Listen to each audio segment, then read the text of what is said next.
Palavra de fé e momento de meditação no ar, no G. E a temática da palavra de fé é exatamente essa: não temas. São Mateus, capítulo 14, versículo 27. Jesus, porém, logo lhes falou logo, dizendo: tende bom ânimo, sou eu, não temais. Isso é com relação àquele episódio em que ele anda sobre as águas do mar e o apóstolo Pedro e outros discípulos acabam achando que Jesus é um fantasma. E Jesus diz: olha, tenha de bom ânimo, não temas, sou eu. Sou teu Deus, teu fiel amigo.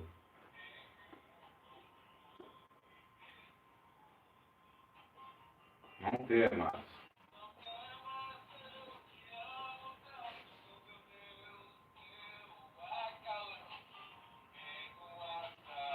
No infortúnio, os momentos mais difíceis. Sou Deus, teu fiel amigo.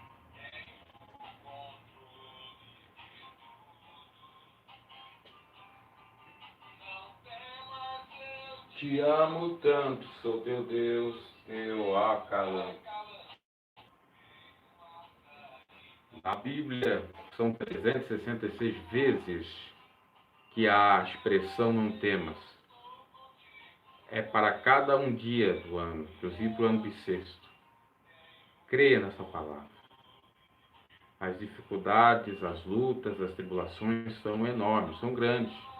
Mas nós temos um Deus que é infinitamente poderoso para nos ajudar a vencer todo obstáculo, barreira, dificuldade. Das mais terríveis mesmo. E tudo aquilo que é impossível para nós é possível para Ele. Basta nós termos bom ânimo, tendo fé que Ele vai nos dar a vitória. E que não devemos temer, porque no momento certo, na hora exata, vai vir o socorro do Senhor, vai vir a vitória, vai vir a resolução do problema. Temos que crer. Deus é galardoador dos que o buscam. A fé agrada ao Senhor. Por isso é necessário nós fazer a nossa parte, chegar a Ele e Ele chegará a nós, ou permanecer nele, que Ele permanecerá em nós. Não recuarmos, não desfalecermos, murmurarmos, porque Deus permite a prova para ver quem de fato nós somos. Temos que passar pela prova, vencer a prova, ou tirar uma boa nota se fazermos o paralelo com a prova que as professoras fazem aos alunos, né? Nosso professor, Jesus, Deus, faz provas, avaliações, e nós temos que tirar boa nota. Se de fato aprendemos o Evangelho, se de fato aprendemos com Ele, que é manso e humilde de coração, então nós sabemos aplicarmos todas as suas lições. Meus caros, é difícil, mas imagina sem Jesus. Porque sem Ele nada não podemos fazer. Se com Jesus é difícil, imagina sem Ele. Esforça-te, renuncia a ti mesmo, carrega a sua cruz cada dia. Faça, esforça-te. Tenha bom ânimo. Deus vai contemplar e vai ajudar no que for necessário. Agora, se você não quiser nada, se você desistir, se você recuar, se você desanimar, e até eu diria, quando você desanima, Deus vem para lhe animar, dar uma injeção de ânimo. Foi o caso do profeta Elias, que não queria mais saber de pregar o Evangelho. Na época não era o Evangelho, era a palavra do Senhor, contra os profetas de Baal, que tinham se proliferado no meio de Israel. E ele achou que era perda de tempo, que já estava tudo perdido e que não adiantava mais nada, porque ele não tinha mais ninguém para lhe ajudar a combater os profetas de Baal, a Jezabel e ao rei Acabe.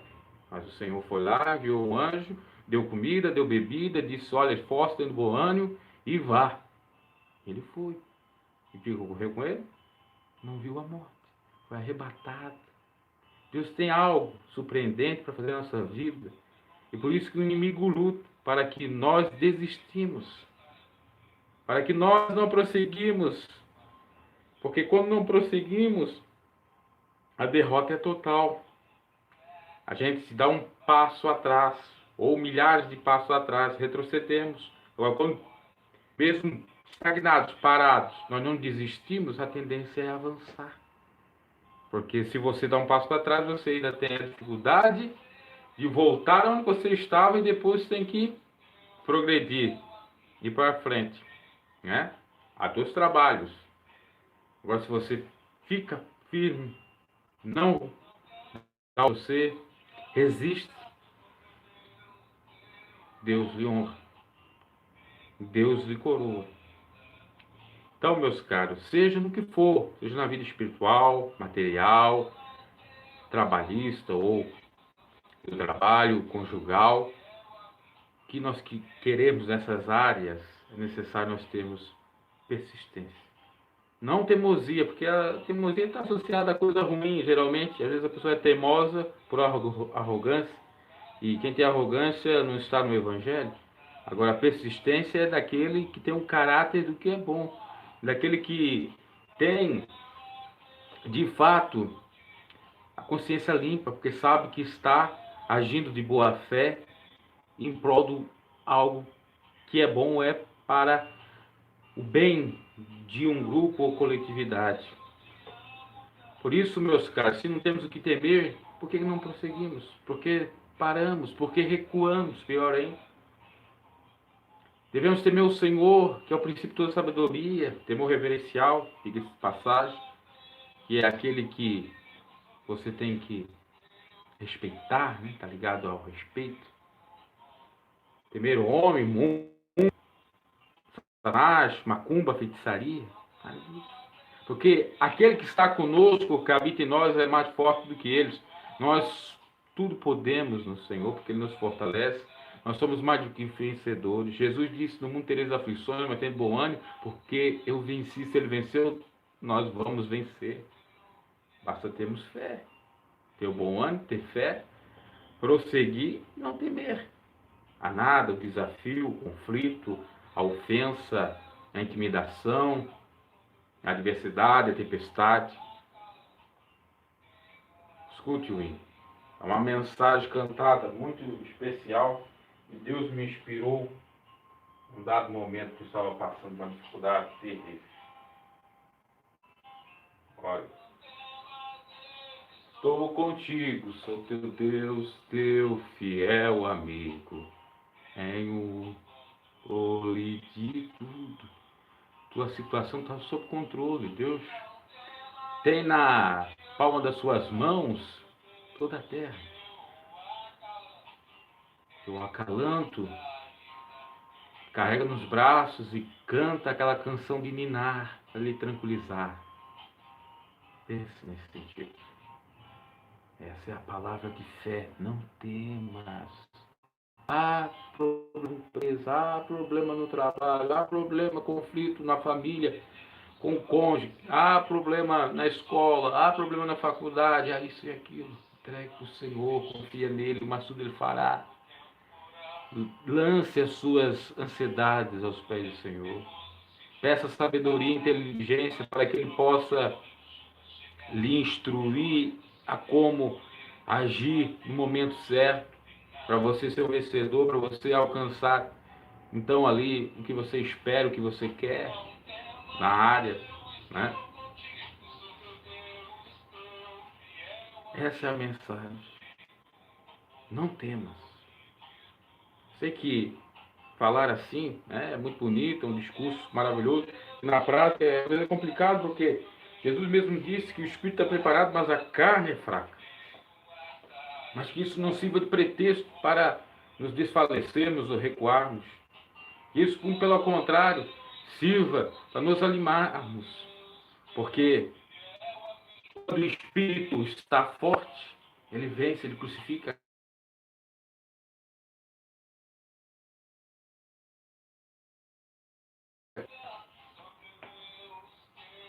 E o crucificar a carne não é só os desejos carnais, pecaminosos, é também o nosso pensamento, porque a nossa carne, ela tendencia até mesmo pensar mal, a fazer coisas más. A não só fazer coisas más, mas a cogitar coisas de Deus. Que está na nossa vida, Ele nos dá ânimo, Ele nos dá pensamentos positivos.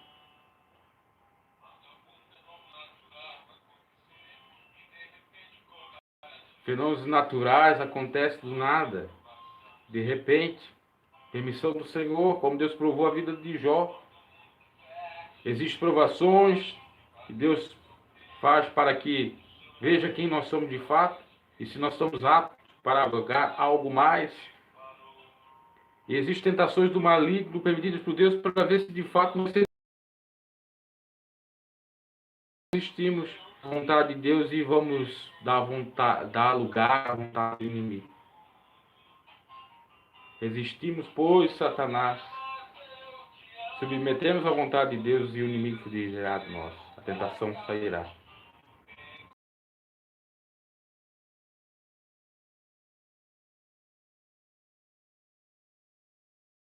Ter bom ânimo, ter fé, não temer. E para isso é necessário o quê? Força, foco e fé. Força para não temer. Fé para ter bom ânimo, para prosseguir. E foco para alcançar a bênção.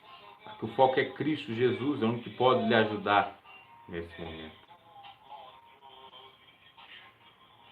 Vamos para o momento da meditação, enquanto você fica escutando de fundo o hino Não Temas, que está aí no canal, autoria minha, a misericórdia de Deus, esse hino Não Temas.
Meditação.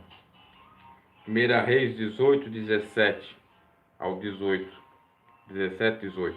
E diz o seguinte: E sucedeu que, vendo Acabe Elias, disse-lhe: Acabe, és tu o perturbador de Israel? E sucedeu que, vendo Acabe Elias, portanto disse isto. Então disse ele, Elias: Eu não tenho perturbado Israel, mas tu e a casa de teu pai, porque deixaste os mandamentos do Senhor e seguiste a Balaim, ou Balalim, melhor dizendo. E pode também ser chamado de Baal, né? Deus estranho.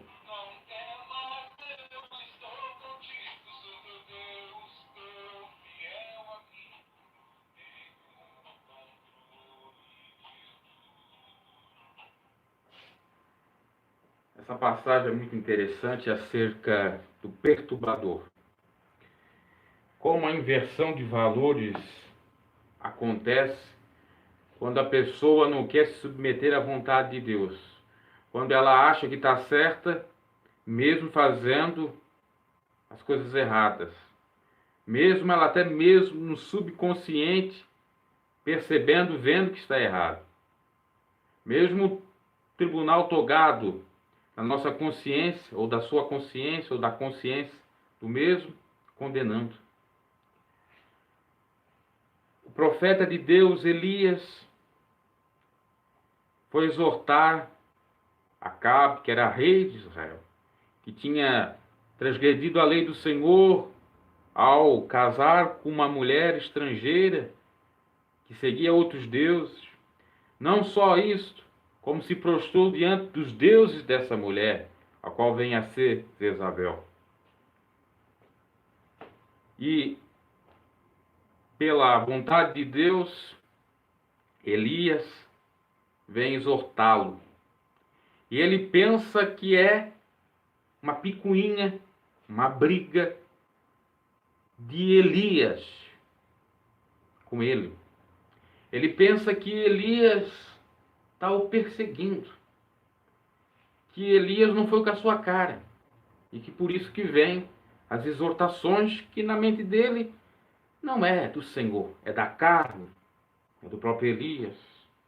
Por isso ele chama Elias, ou faz a indagação meio que irônica, querendo dizer exatamente isso, que Elias é o perturbador de Israel. Elias responde dizendo: eu não sou o perturbador de Israel, sou o perturbador da tua casa, de ti e de todos os que deixaram o mandamento do Senhor, a sua casa, principalmente, e tu.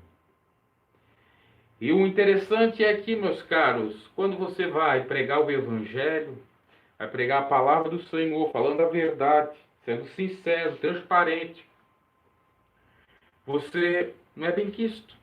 As pessoas ficam assim com você. Acham que é salgadão demais, acham que é soberbo, que quer se aparecer, que é o dono da verdade, que é o santarrão, que é isso e mais aquilo, ou que estão perseguindo elas. Mas é a verdade.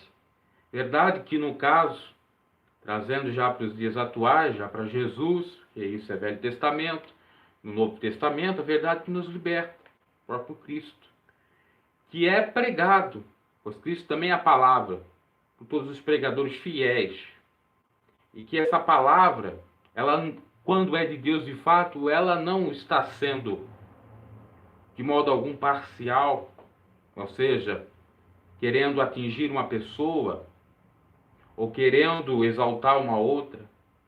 Ela prega, ou ela é pregada, melhor dizendo, da maneira que é da vontade do Senhor e atinge a todos, quer seja por bem, quer seja por mal. E mesmo que seja na mente da pessoa por mal, por bem, porque Deus castiga e repreende todos os que Ele ama. Mas o homem carnal, o homem que não é espiritual, que é contumaz no pecado, que não aceita a repreensão, ele tende a pensar da seguinte maneira: não, esse sujeito está me perseguindo, esse pregador não é de Deus, esse pregador é carnal, esse é um perturbador da obra, essa é uma perturbadora da obra. Isso não pode ser do Evangelho, porque Deus é amor. Se Deus é amor, como que pode vir com uma grosseria dessa forma? Deus é amor, mas também é justiça. Deus tem o seu tempo de longanimidade, de paciência, de tolerância, entre aspas, mas também, né, ele tem limites, né, porque ele é amor, que ele vai então sair perdoando aí todo mundo, ou sair, eu não diria nem perdoando, porque ele perdoa mesmo, mas sair aí servindo de palhaço, para os outros pisotear nele, fazer ele de boneco. Ele diz: esse aqui é o camarada, gente boa, a gente faz de tudo com ele, não faz nada contra a gente. É? A Bíblia diz claramente que de Deus ninguém escarnece. E você escarnece de Deus quando rejeita que Deus é justiça. Quando rejeita que Deus não é aquilo que você pensa. Quando você rejeita a mensagem do Evangelho que diz que devemos amar Ele sobre todas as coisas e ao próximo como a nós mesmos. E a Bíblia diz, seguindo, que aquilo que o homem semear, ele vai colher. Deus não faz nada mesmo. Já é a própria consequência das atitudes dele. Agora, não quer dizer que Deus não seja justiça. Então, quando se levanta o profeta de Deus do arraial para pregar a verdade, para falar aquilo que é necessário, para o povo acordar, se despertar, ir para o caminho certo, ou voltar para o caminho certo, voltar para o primeiro amor, voltar a começar a obedecer o Evangelho novamente, né? Ele é taxado disso, daquilo. Ele é perseguido. Ele é chamado de perturbador.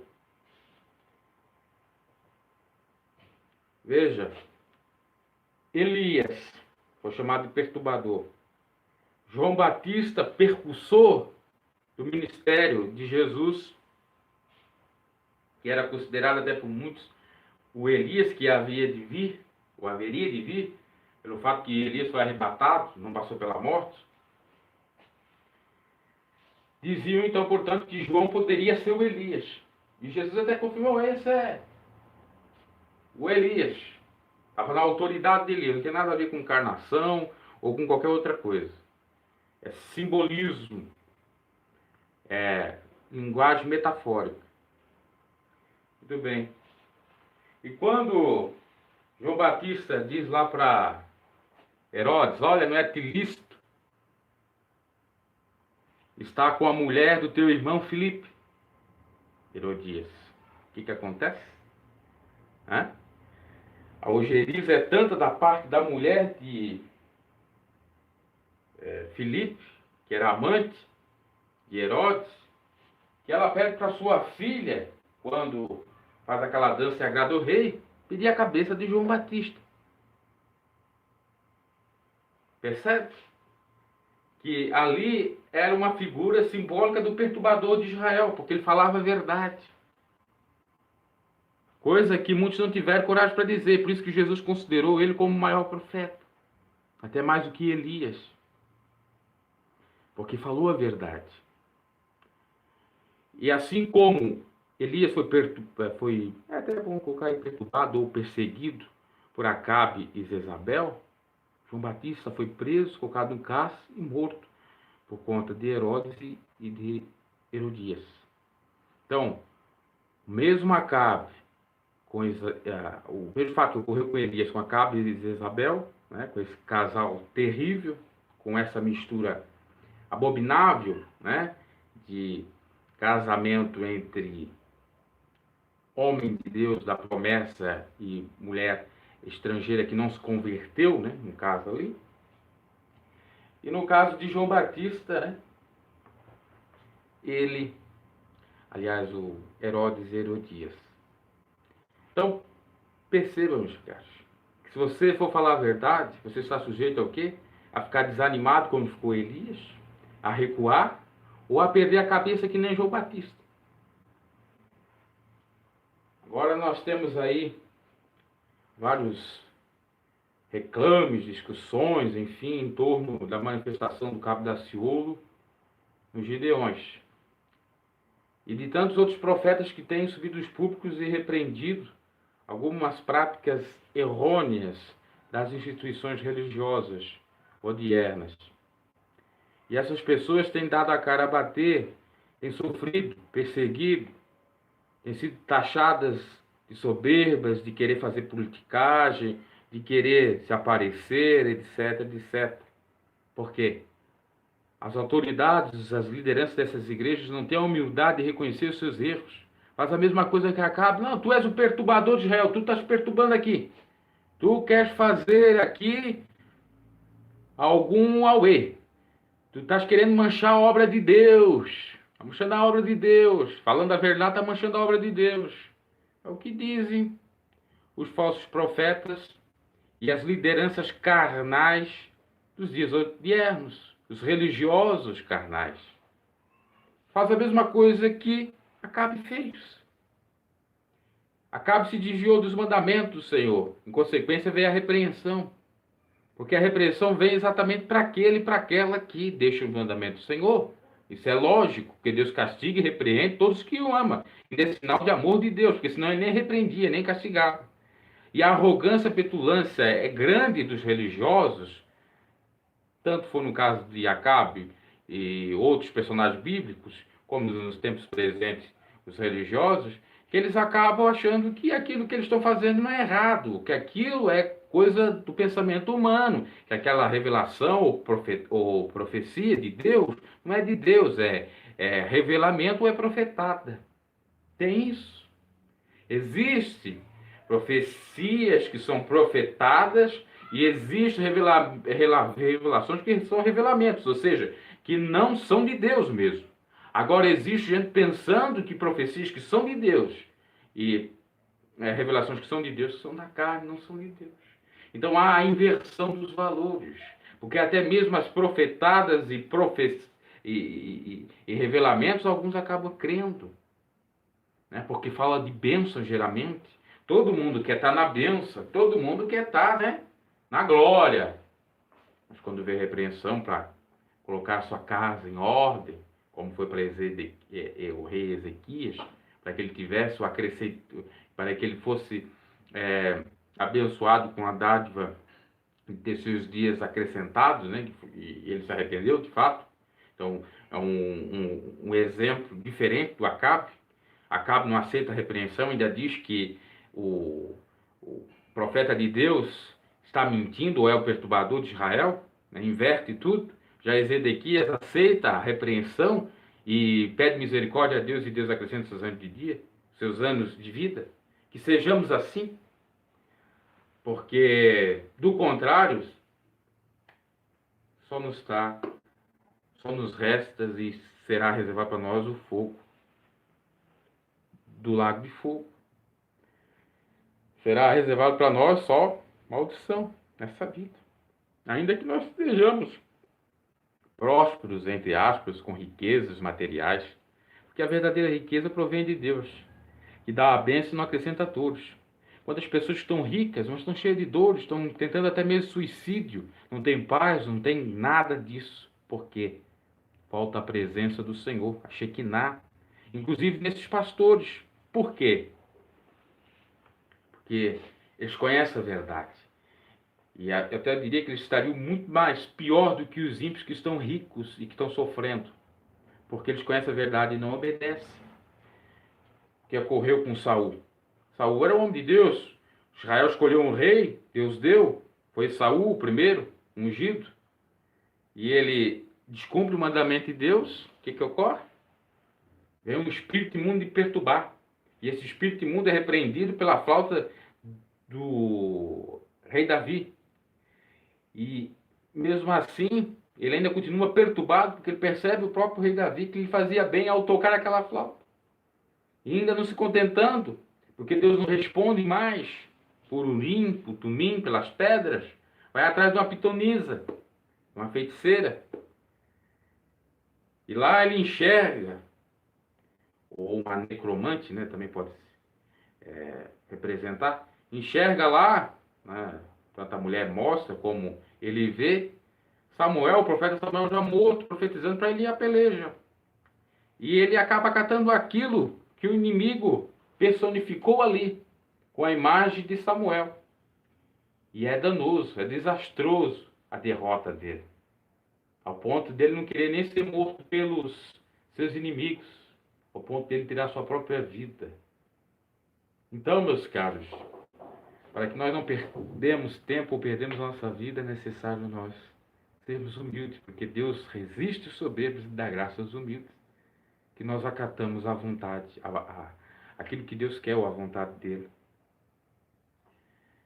Que nós pensamos a respeito disso, que nós nos pautamos pela palavra do Senhor. E que de vez de nós dizer, é o perturbador, vamos examinar se é o perturbador mesmo, vamos examinar os espíritos, será que nós estamos errados? Ou ele está certo? E vice-versa, temos que analisar. Ou quando Deus está nos usando como profeta, não temos que temer não, se Deus mandou entregar, entregamos.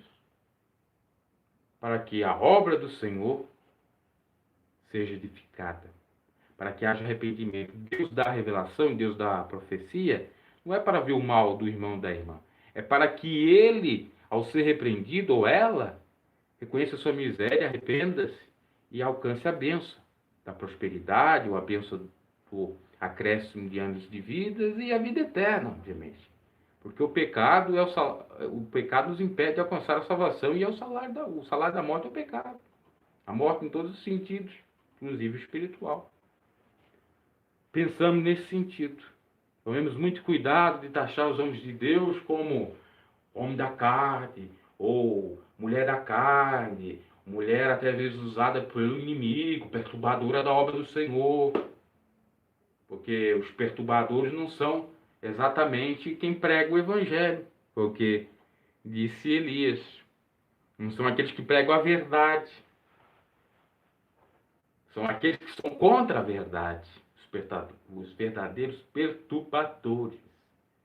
Lá em Joel tem uma passagem, né, uma expressão, que diz que é para tocar a buzina em Sião e perturbar os moradores da terra. E nós perturbamos os moradores da terra quando nós fazemos a diferença. Quando nós somos o sal da terra e a luz do mundo.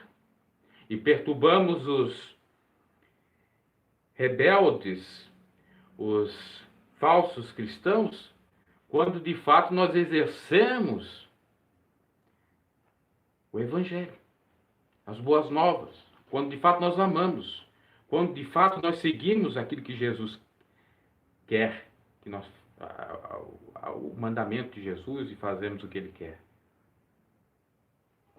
Então, que perturbemos sim o pecado, que perturbemos sim o inimigo, e perturbemos sim tudo que é ruim, o mundo, simbólico, pessoas que estão no maligno, ou que fazem a vontade do maligno, com sabedoria, obviamente. Né? Por exemplo, você falar a verdade com relação ao amor, muito perturbador, não é verdade? Você falar de vida eterna, ou que você crê na vida eterna e por isso faz aquilo que Cristo quer, é perturbador. Existem várias formas de perturbar, entre aspas, para o sentido bom da coisa. Também tem para o sentido mal. Nós não somos perturbadores. E se formos, não é a perturbação do mundo. É uma perturbação diferente, santa. Porque eu já até falei aí num comentário, e agora para encerrar, que muitos usavam o versículo de Joel, até no outro passagem eu falei que era Naum, mas era Joel, que nós devemos perturbar os moradores da terra através de som alto, através de engolir o microfone e falar alto para deixar todo mundo ensurdecido, através de barulho. Não é isso. A perturbação é, inclusive, pelo silêncio, pela ironia, existem outras formas, pela sabedoria. A situação em que você estiver inserido vai lhe apontar para isso, para qual é a maneira. Se não apontar, peça a Deus que Ele dará, porque não é de acordo com o que a gente pensa. A gente perturba de uma maneira diferente. Não é como a do mundo.